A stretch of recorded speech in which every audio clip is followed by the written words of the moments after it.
My son was visiting, he went to Texas a couple years ago answering a call to revival.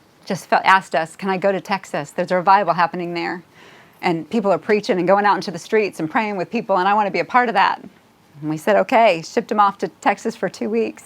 And he was telling us about one particular incident where they had come together on a Saturday. There was no planned agenda, and they were divided into different groups. And his group leader said, well, we don't know what God has for us today, but let's just seek it. Let's just let him show us what he wants to do. So we're going to pray. And the leader was just praying, asking God to show each of them what they were to do and where they were to go.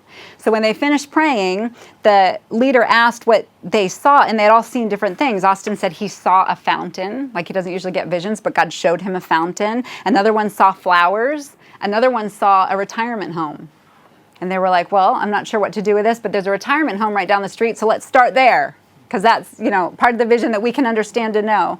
So they went, they did some ministry there, they were blessed by that, and as they were coming out of the retirement home, they stepped into a courtyard, and there in the center of the courtyard was a fountain surrounded by flowers. A fountain surrounded by flowers. God was showing them all the same thing in a different way. They all saw a different piece, and together the vision became clear and became whole. And that's what he has for us, brothers and sisters.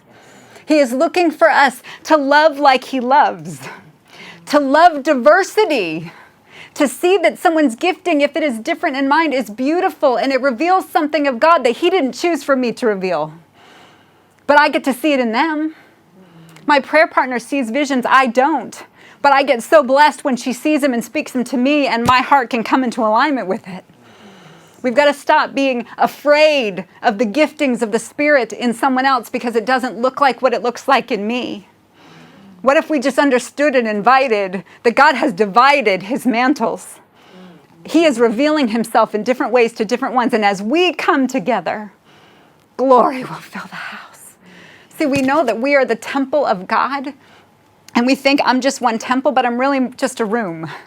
I'm really just one room in the temple.